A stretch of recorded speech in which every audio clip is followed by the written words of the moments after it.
दूर कहीं जंगल वीराने में एक गाड़ी जलकर खाकसर हो जाती है।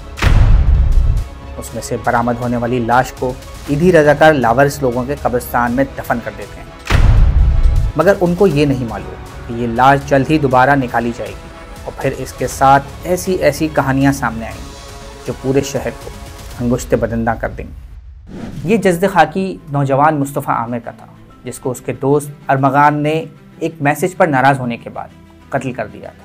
इस कहानी में पैसा है, ताकत है, नशा है, ख़वातीन का किरदार है, हर वो चीज़ है जिसको करने का आम पाकिस्तानी सोच भी नहीं सकता। मगर फिर बात वही है कि ये कहानी किसी आम पाकिस्तानी की नहीं, बल्कि उन लोगों की है जिनको अशराफिया कहा जाता है और जो कि अनटचेबल हैं हमारे माशरे में। ये कहानी शुरू होती है न्यू ईयर नाइट से। जी हाँ, न्यू ईयर नाइट की एक पार्टी से। देखिए, ये कहानी भी जो है वो हैप्पी न्यू ईयर नाइट से शुरू हुई है। और जो हैप्पी न्यू ईयर नाइट पे एक पार्टी थी, उस पार्टी में ख़वातीन भी थी। और पार्टीज़ तो कराची के पोश इलाकों की अब एक ऐसी चीज़ बन चुकी है कि जिसके ऊपर अब तो बात भी नहीं होती उस तरह से कि यार ये कोई मायूब चीज़ है या कुछ है। और इन पार्टीज़ में नशा भी बहुत आम सी बात है। कुछ अर्से पहले तक LSD होती थी, अब जो है वो ये वीड, कोकेन, आइस, ये सब जो है उन पार्टीज़ में सप्लाई हो रही होती हैं। और उस हैप्पी न्यू ईयर नाइट के ऊपर जो है अरमगान और एक लड़की के दरमियान कुछ ऐसा हुआ जो ज़ाहिर है हम चैनल पर बात नहीं कर सकते, उसके ऊपर सोशल मीडिया पर भी उस तरह बात नहीं कर सकते। लेकिन शिराज की जो इन्वेस्टिगेशन रिपोर्ट है उसमें वो बात वाज़ेह तौर पर लिखी हुई है। और उसके बाद जो है एंजेलिना ने वो बात जो है वो मुस्तफ़ा आमिर को बताई। मुस्तफ़ा आमिर ने शरारत में जो है एक तस्वीर व्हाट्सएप कर दी अरमगान को, और अरमगान को बिल्कुल भी अच्छा नहीं लगा। इस कहानी में 3 ख़वातीन का किरदार भी, मगर उसके बारे में हम आगे चलकर बात करेंगे। अरमगान को मुस्तफ़ा आमिर का मिलने वाला मैसेज पसंद नहीं आया और उसने इस बेइज्जती का बदला लेने का फ़ैसला किया। और यहीं से शुरू होती है वो दर्दनाक कहानी जिसने एक नौजवान को मौत के घाट उतार दिया और अशराफिया में चलने वाले मंशियात के करोड़ों रुपए के धंधे को बेनकाब किया। 5 फरवरी को उसने एंजेलिना को बुलाकर जो है वो उसको तशद्दुद का निशाना बनाया, और 6 फरवरी को मुस्तफ़ा आमिर को बुलाकर उसे जो है वो तशद्दुद का निशाना बनाया। पहले अब डंडों से मारा, ज़ख्मी कर दिया, खून बहने लगा, और जब वो जो है वो बेहोश हो गया तो फिर उसे लेकर जो है वो निकला, उसी की कार में निकला, अपने जनरेटर के पास रखा हुआ पेट्रोल का कैन उठा के गाड़ी में रखा और जाकर जो है वो उसे आग लगा दी दुरेजी में ले जाकर। ये केस 6 जनवरी को हुआ और ये कोई तकरीबन 6:45 का टाइम था जब मुस्तफ़ा अपने घर से निकला, और नाइट वेयर में था वो उस वक्त। और जब वो निकला तो उस वक्त उसकी वालदा घर पे मौजूद थी और उन्होंने पूछा वजिह आमिर ने कि बेटा कहाँ जा रहे हो। तो उसने कुछ नहीं कहा, बस जैसे रूटीन में होता है कि कुछ नहीं मामा, बस मैं आ रहा हूँ, और वो आता हूँ करके चला गया। उसके बाद जब थोड़ा टाइम हो गया, क्योंकि माँ होती है, माँ को फिक्र थी, माँ ने फिर उसको एक मैसेज किया कि बेटा आप बता के नहीं गए हो, आप कहाँ गए हो, तो मुझे बताओ आप कहाँ गए हो। तो मुस्तफ़ा का रिप्लाई जो आया, वॉइस नोट आया कि मामा अरमगान मेरा दोस्त है, उसने मुझे बुलाया है, बस मैं अभी आता हूँ थोड़ी देर में। लेकिन अनफॉर्चुनेटली वो मैसेज जो है ना वो उनको मिल नहीं सका था। ये मैसेज की डिटेल बाद में कि उन्होंने कैसे वो मैसेज रिट्रीव किया उसका और कैसे उनको पता चला कि ये अरमगान वाला सेगमेंट आया, ये बहुत बाद में पता चला। मैसेज उस वक्त तक उनके पास नहीं पहुंचा था। बहरहाल 7:55 पर जब मुस्तफ़ा की तरफ से कोई भी जवाब नहीं आया, और तो उनकी वालदा ने फिर उसको कॉल की तो उस वक्त पता चला कि जी वो उसका नंबर स्विच ऑफ जा रहा है। अब यहाँ से ये केस शुरू होता है और परेशान घर वाले दरख्शां थाने जा पहुँचते हैं और वहाँ मुस्तफ़ा आमिर की गुमशुदगी की एक रिपोर्ट दर्ज करवाते हैं। मगर पुलिस तो बिलाखिर पुलिस ही है, वो इस तमाम मामले में टाल मटोल से काम लेती है। मगर फिर इस केस में एक ट्विस्ट आता है जिसको मुल्ज़िम अरमगान का सबसे बड़ा ब्लेंडर कहा जाए तो गलत नहीं होगा, और वो थी एक इंटरनेशनल नंबर से अगवा बराए तावान की कॉल। अरमगान तक उस वक्त तक कोई पहुंचा ही नहीं था, और उसकी जो किडनैपिंग थी वो भी मिस्टीरियस थी। अगर ये किडनैपिंग की कॉल, रैंसम की कॉल नहीं आती, ये केस AVCC को नहीं जाता, ये CPLC बीच में इन्वॉल्व नहीं होती या दीगर इदारे इन्वॉल्व नहीं होते, तो इस केस इतनी हाई पीरियड नहीं होती, इतना प्रेशर नहीं बनता। फिर ये केस 1.5 महीने रुला था, ये केस 2.5 महीने, 3 महीने, 6 महीने, और ये इसी तरह होके वो बेचारा वहाँ के अवेदी के कब्रिस्तान में दफन भी हो चुका था, सब कुछ हो गया था, शायद बरसी भी हो जाती। इस केस में कभी भी जो है ये केस सॉल्व नहीं होता। एक गलती वो कर गए कि उन्होंने किडनैपिंग फॉर रैंसम की कॉल कर दी। इस किडनैपिंग फॉर रैंसम की कॉल ने इस केस को हाई प्रोफाइल बनाया। हाई प्रोफाइल की वजह से AVCC, CPLC और जो दीगर इदारे थे उनको भी चाहते ना चाहते हुए इस केस में इन्वॉल्व होना पड़ा। तफ्तीश के दौरान पुलिस मुलजिम अरमगान को प्राइम सस्पेक्ट के तौर पर मार्क करती है और फिर एक रिवायती अंदाज में उसके घर जा पहुंचती है। मगर पुलिस जिस मुलजिम को एक मासूम और आम मुलजिम समझ रही होती है, वो मुलजिम तो दरअसल इंतहाई तरबियत याफ्ता और इंतहाई जुनूनी मुलजिम है, जो पुलिस से 4 घंटे तक मुकाबला करता है और इस दौरान अपने मोबाइल और लैपटॉप से डाटा डिलीट करता है। और देखें ना, जिस दिन जो है वो उसकी गिरफ्तारी के लिए पुलिस वहाँ पहुँची है, 4 घंटे उसने पुलिस मुकाबला किया है और इस दौरान वो डेटा डिलीट करता रहा है पुलिस को एंगेज करके। बेखौफी का आलम देखिए कि वो फायरिंग करता है, एक DSP एक एहलकार को ज़ख्मी कर देता है और उसके बाद अंदर वो डेटा डिलीट करता है, DVR तोड़ देता है, उनकी हार्ड डिस्क तोड़ देता है बट मार मार के। जो एंड्रॉयड फ़ोन उसका मिला है उसका डेटा उसने डिलीट कर दिया, जो उसका लैपटॉप था पर्सनल उसका डेटा उसने डिलीट कर दिया। तो ये इतना शातिर आदमी था कि इसने पुलिस के हाथों कुछ नहीं लगने दिया। और इस वक्त भी पुलिस जो IB की मदद से चीज़ें हासिल कर सकी है शिराज और शिराज से मुताबिक इन्फॉर्मेशन, उसके अलावा अरमगान से पुलिस अभी तक कुछ ले नहीं सकी है। अरमगान ने जब रेजिस्ट किया, फायरिंग शुरू की पुलिस के ऊपर, ये नॉर्मल सी प्रैक्टिस नहीं है। आमतौर पे हम देखते हैं कि कोई प्रोफेशनल किडनैपर्स होते हैं या कोई मिलिटेंट्स होते हैं तो वो इस तरह रिटेलिएट करते हैं, पुलिस नहीं करती है। नॉर्मल कोई आम दोस्त यार जो आपस की किडनैपिंग होती है, इसमें जो है वो पर्सनल केसेस के अंदर इस तरह की चीज़ें नहीं होती है, लेकिन इस केस में ऐसा हुआ। लेकिन फिर यही सवाल होता है कि वो अगर इतना रिजर्व रहना शुरू हो गया था, उसको शक हो गया था और वो वाकई में मर्डर में इन्वॉल्व था, किडनैपिंग में इन्वॉल्व था, तो वो भागा क्यों नहीं? वो भाग सकता था, उसके पास बेइंतहा दौलत थी, बहुत पैसा था, और जो उसका लाइफस्टाइल दिखाया जा रहा है, देखा जा रहा है, जो पैसा या क्रिप्टो की बात की जा रही है, बिटकॉइंस की बात की जा रही है, कॉल सेंटर की बात की जा रही है, या उसके लाइफस्टाइल की बात की जा रही है कि आईडी की जो पार्टी अरेंज करना और उसमें लाखों रुपए की जो है वो ड्रग्स का यूज़ करना, तो पैसा तो उसके पास बहुत था। लेकिन जो है वो भागा क्यों नहीं? सवाल ये है कि वो भाग सकता था, वो भागा क्यों नहीं? ऐसी कौन सी चीज़ थी जो उसको इतना कॉन्फिडेंस दे रही थी, या ऐसे कौन से उसके पीछे हाथ थे जो उसको इतना कॉन्फिडेंस दे रहे थे कि उसको भागने की ज़रूरत नहीं है? या अगर वो नहीं भी भाग रहा था, इतना कॉन्फिडेंस था, तो उसके जो चीज़ें जिसके बारे में कहा जा रहा है कि वो चीज़ें लैपटॉप्स और उसके अंदर जो बहुत ज़्यादा कॉन्फिडेंशियल डाटा था, वो रिमूव करने के लिए उसने इतना टाइम लिया, जो 4 घंटे रेजिस्ट किया। तो बेसिकली वो एक हाथ से, जो जैसे उसके फादर ने भी बताया कि जी वो एक हाथ से जो है वो पुलिस से मुकाबला कर रहा था, दूसरी तरफ डाटा डिलीट कर रहा था। तो सवाल ये है कि कौन सी ऐसी ताकतें थी जो उसको पिछले 1-1.5 महीने से रोके रखी हुई थी कि तुम्हें भागने की ज़रूरत नहीं, तुम्हारा कोई कुछ नहीं कर सकता, कोई तुम्हें गिरफ्तार नहीं कर सकता, तुम्हारे पास जो जितना भी कॉन्फिडेंशियल डाटा है उसको तुम्हें रिमूव करने की या यहाँ से मूव करने की ज़रूरत नहीं है। वो भागा क्यों नहीं? ये बहुत अहम सवाल है कि आखिर एक आदमी जिसके पास इतनी ताकत है, इतना पैसा है, वो अपनी जगह पर क्यों बैठा रहा? वो क्या अश्योरेंसेस थी जिनकी बुनियाद पर वो अपनी जगह छोड़कर नहीं भागा?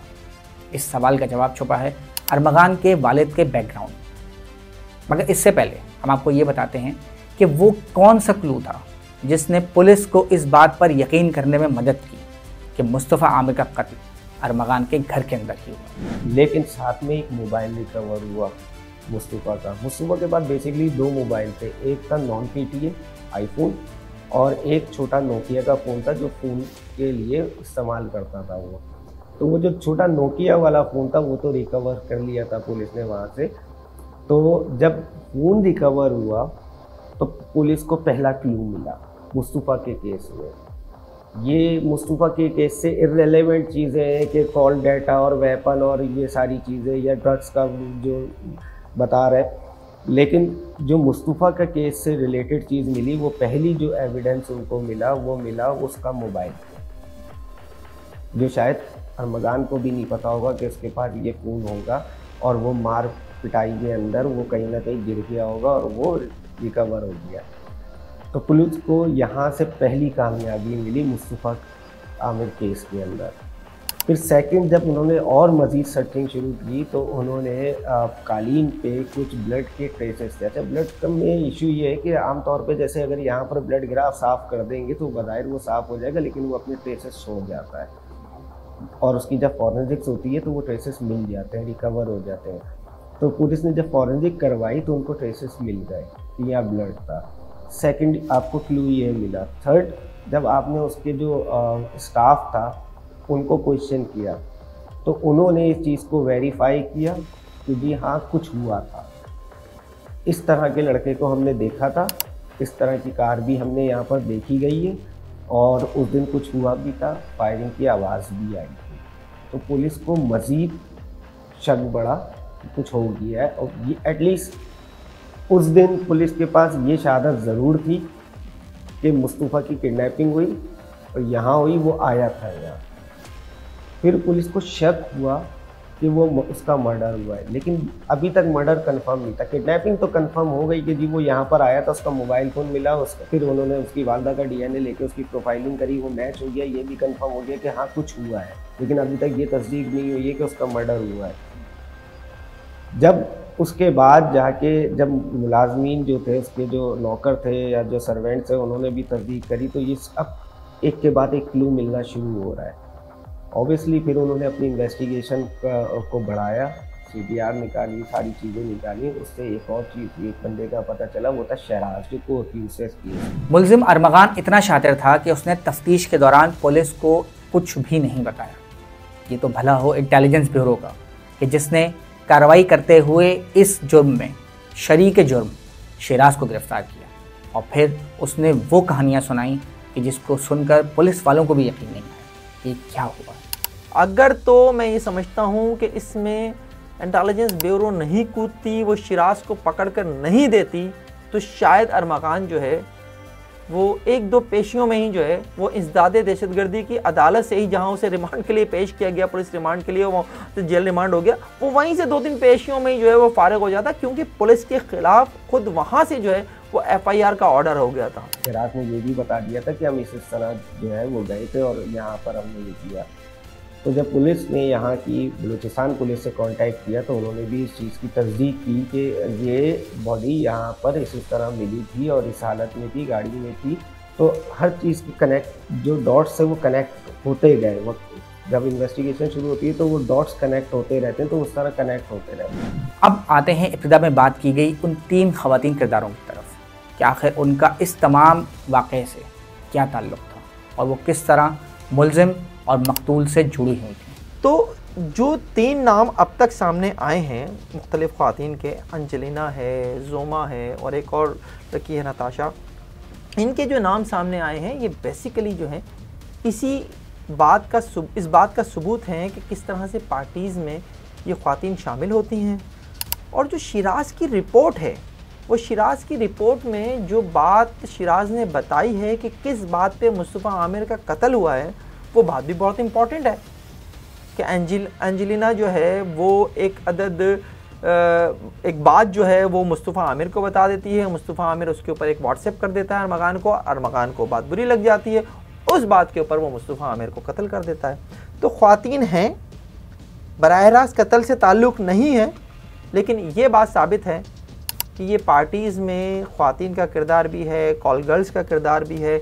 और उस रात भी, जिस रात जो है अरमगान को गिरफ़्तार करने के लिए पुलिस गई थी, उस रात भी उसने वहाँ मौजूद एक मुबैना कॉल गर्ल को ह्यूमन शील्ड बनाने की कोशिश की थी। बज़ाहिर तो ये एक कत्ल का मामला था, मगर इसकी तफ्तीश के दौरान ये राज अफशा हुए कि इस कत्ल के पीछे दरअसल एक इंतहाई महंगी मंशियात का भी हाथ है, जिसको अपर क्लास के अंदर इस्तेमाल किया जाता है और जिसके चंद 100 ग्राम ही करोड़ों रुपए में ये ड्रग कोलंबिया से बजरिया कोरियर कंपनीज पाकिस्तान मंगवाई जाती है। मंशियात की ये आला किस्म अशराफिया में इंतहाई मकबूल है, खुसूसन नौजवानों में, जिसे वो ना सिर्फ ख़ुद इस्तेमाल करते हैं बल्कि हाई एंड पार्टीज और इंडिविजुअल सतह पे भी इसको बेचा जाता है। देखें, ये एक इंटरनेशनल ड्रग रैकेट की बात हो रही है। अब कोलंबिया से वीड आ रही है बजरिया कोरियर सर्विस, और कोरियर सर्विस जब कोई भी पार्सल आता है तो कस्टम से गुजर कर आता है। कोलंबिया में जो उसकी पेमेंट हो रही है वो डार्क वेब्स के ज़रिए हो रही है, बिटकॉइंस के ज़रिए हो रही है। वहाँ से पार्सल चलता है, कस्टम से गुजर कर जो है वो आता है, उसके बाद आने के बाद डोर स्टेप के ऊपर वो पहुँच जाता है। साहिर हसन से जो इन्वेस्टिगेशन हुई है ना, उसमें तो ऐसी ऐसी चीज़ें सामने आई हैं कि दिमाग जो है वो घूम जाता है कि यार ये हो क्या रहा था। एक तरफ वो कोलंबिया से ये सारी ड्रग्स मंगवा रहा था और दूसरी तरफ अली बाबा से उसी ड्रग को बेचने के लिए स्टिकर्स मंगवा रहा था। वो अपनी पैकिंग करता था। जितनी ड्रग अभी उस वक्त जिस वक्त उससे मिली है तो 557 ग्राम उस वक्त उससे मिली है। 1 ग्राम 15,000 रुपये का वो बेचता था। तो ज़रा सोच लीजिए कि कितने पैसे उसके पास हो गए। मैंने 1.5 करोड़ का हिसाब उस वक्त मैंने लगाया था कि 1.5 करोड़ की तो सिर्फ उस वक्त उसके पास से मिली है वो, और महीने की कोई 1.25 किलो वो मंगवाया करता था। तो भाई ये एक ऐसा रैकेट है कि आप ये समझ लीजिए कि स्टेटस सिंबल बन चुका है वीट का नशा हमारे पोश इलाकों में। अगर आप वीट पी रहे हैं तो इसका मतलब है कि आपका ताल्लुक एक अमीर घराने से है। तो ये एक ऐसा रैकेट है कि जिसके लोग जो हैं वो यहाँ से लेकर कोलंबिया तक जो हैं वो मौजूद हैं, और इसी वजह से इतनी आसानी से जो है अब इसकी सप्लाई जो है वो मुमकिन है। आमिर खुद जो है वो वीट सप्लाई करता था और अरमगान को जो है उसने वीट ले जाकर दी थी जिस रात ये वाक़या हुआ है, 6 जनवरी की रात। और फिर सब तीनों ने जो उसका दोस्त शिराज भी था वहाँ पे, उन तीनों ने, अरमगान ने, शिराज ने और मुस्तफ़ा ने बैठकर वहाँ पे उस रात भी वीट पी थी। जब से ये आइस और जब से ये वीट इंट्रोड्यूस हुई है पाकिस्तान के अंदर और इसका इस्तेमाल होना शुरू हुआ है, तो ये नॉर्मली आम आदमी तो अफोर्ड नहीं कर सकता इसको। और आप शुरू में यूज़ तो कर लेते हैं, आप उसके कंज्यूमर बन जाते हैं, आपको मज़ा आना शुरू हो जाता है, आप उसके एडिक्ट होना शुरू हो जाते हैं। जब आप एडिक्ट होना शुरू होते हैं तो आप शुरू में तो पैसे अरेंज कर लेते हैं, क्योंकि ये बहुत कॉस्टली है, बहुत एक्सपेंसिव होती हैं, 10-10, 15-15 हज़ार रुपये पर ग्राम की होती हैं, और 1 ग्राम से आपका काम बनता नहीं है दिन में, क्योंकि जब आप एडिक्ट हो चुके होते हैं तो आपको फिर ज़्यादा चाहिए होती है। तो फिर एक सप्लाई चेन बनना शुरू होती है। अब आप, क्योंकि बहुत लिमिटेड लोग हैं जो इतना पैसा डेली बेसिस पे यूज़ कर सकते हैं। हम जिनको कहते हैं कि बड़े अमीरजादों की औलादे, तो वो बड़ी अमीरजादों की औलादे अरमगान जैसे तो आराम से यूज़ कर सकते हैं, इतना पैसा खर्च कर सकते हैं डेली बेसिस पे, लेकिन हर कोई इतना पैसा नहीं कर सकता। और यही वजह है कि आखिर में उनको अपनी ये समझ लें कि डेली की जो कंजप्शन होती है उसको जारी रखने के लिए मजबूरन फिर उसकी सप्लाई लाइन का हिस्सा बनना पड़ता है। फिर वो भी उसको बेचना शुरू कर देते हैं ताकि उनका जो डेली का जो सिस्टम है वो भी चलता रहे, क्योंकि वो डेली बेसिस पे 50,000, लाख रुपए, 70,000, 60,000, 20,000, 30,000 रुपये वो भी डेली खर्च नहीं कर सकते। इस पूरी कहानी का सिर्फ एक ही खुलासा है, और वो ये है कि पाकिस्तान में अगर आपका ताल्लुक अशराफिया से है तो फिर आप चाहे एक गाड़ी में लाश लेकर घूमते रहें, असलहा ख़रीदते रहें, मंशियात का काम करते रहें या कुछ भी गैर कानूनी करते रहें, आप पर कोई हाथ नहीं डालेगा और ये निज़ाम मकड़ी का जाला साबित होगा, जिसकी वाज़ेह मिसाल उस जज की है जिसने अरमगान को पहली पेशी में पुलिस के हवाले करने के बजाय जेल कस्टडी कर दिया था, और इस फैसले पर हाई कोर्ट ने भी उंगलियां उठाई थी। देखें, ये जो एलीट क्लास है ना, इसे इस बात से कोई फ़र्क नहीं पड़ता कि कहीं पुलिस मौजूद है या कहीं पुलिस मौजूद नहीं है, क्योंकि वो एक पैरेलल सिस्टम है। ये पैरेलल सिस्टम जो हमारा, ये जिसे आप कह लें कि पुलिस का सिस्टम है, अदालतों का सिस्टम है, गवर्नमेंट का सिस्टम है, उसके पैरेलल एक इंतहाई ताकतवर सिस्टम है। और सिस्टम के जो लोग होते हैं वो बेसिकली, आपको भी पता है, मुझे भी पता है, और शायद ये तो एक ओपन सीक्रेट है कि वो इन दीगर सिस्टम्स को चला रहे होते हैं। जब ऐसी एलीट क्लास का फ़र्द जो है वो जब कोई क्राइम करता है तो उसके नज़दीक वो क्राइम नहीं होता, उसके नज़दीक वो एक थ्रिल हो सकता है, उसके नज़दीक वो एक ऐसी हरकत हो सकती है जिसके नतीजे में वो अपना बदला ले रहा है। तो ये सब करते हुए उन्हें किसी किस्म का खौफ नहीं होता, क्योंकि उन्हें पकड़े जाने का खौफ नहीं होता। अरमगान के ख़िलाफ़ कोई एक केस नहीं था इससे पहले, उसके ख़िलाफ़ 1 से ज़्यादा FIRs थी, पुलिस में भी, ANF में भी, कस्टम में भी, और सिर्फ ये नहीं कि केसेस थे, वो मफरूर था और मफरूर से बढ़कर इश्तिहारी था। इवन आप ये देखिए कि वो यहाँ से इस्लामाबाद, इसके बाद स्कर्दू, यहाँ सब जो है वो बासानी जाता रहा, कोई किसी ने उसे कहीं नहीं रोका, कहीं वो इश्तिहारी के तौर पर सामने नहीं आया, कोई उसके पुराने केसेस के ऊपर उसके लिए कोई उसकी गिरफ्तारी की कोई कोशिशें की गई हूँ माजी में, कुछ हमें नज़र नहीं आती। और यही वो चीज़ है जो इस एलीट क्लास के लोगों को मज़ीद जो है वो ताकत देती है कि हमारा तो कोई कुछ बिगाड़ ही नहीं सकता। मुस्तफ़ा आमिर केस में जिस तरह से आपको ये नज़र आ रहा है कि उस शख्स के पास किस किस्म का असलहा था, मुक़द्दस हैदर से बात कर रहा था, मैंने उससे सवाल किया कि जो असलहा मिला वो कोई उसमें कोई लाइसेंस वाइसेंस किसी का मिला? उसने कहा जनाब सब गैर ममनुआ बौर के वो हैं, सॉरी सब जो है वो ममनुआ बौर के वेपन्स हैं, और ममनुआ बौर के जितने वेपन उसके पास से मिले हैं उनका किसी का लाइसेंस नहीं है। स्नाइपर गन, MP4 राइफल, ये सब कुछ उसके पास था। और उसके अब जो केसेस उसके खिलाफ बन रहे हैं गैर कानूनी असले के, वो आपके सामने है। एक ऐसा घर जहां से एक अगवा बराए तावान के मुलजिम के मोबाइल की लोकेशन आ रही है और वहां पुलिस जाती है, पुलिस के ऊपर फायरिंग हो जाती है, एक DSP समेत 2 पुलिस एहलकार जख्मी हो जाते हैं। उस शख्स को जब अदालत में पेश किया जाता है, मैं आपके उस सवाल का जवाब दे रहा हूँ एलीट क्लास वाले, जब उसे वहाँ पेश किया जाता है तो जज को ना तो उसका क्रिमिनल रिकॉर्ड नज़र आता है, ना उसे ये नज़र आता है कि अगवा बराए तावान और पुलिस मुकाबले का मुलजिम है, ना उसे ये नज़र आता है जज को कि यहाँ से जो है वो गैर कानूनी असलाह मिला है, ना उसे ये नज़र आता है कि यहाँ से गैर कानूनी कॉल सेंटर चलाया जा रहा था। वो उसको जेल रिमांड कर देता है और साथ ही बिला इख्तियार नहीं था जज को, वो कहता है कि पुलिस के खिलाफ FIR होनी चाहिए। वो कामरान कुरैशी के बाप की, कामरान कुरैशी की दरख्वास्त पर कहता है कि जी वो सील्ड बंगला खोल कर इसके हवाले करें ताकि वो वहाँ से जो है वो जो भी शवाहिद हैं वो मिटा दे। तो ये है बेसिकली हमारी एलीट क्लास। देखिए अरमगान के वालिद के हवाले से, जिनका नाम कामरान कुरैशी है उर्फ बॉस, इनके हवाले से ये बात सामने आ रही है कि उनका ताल्लुक भी एक ड्रग रैकेट से है।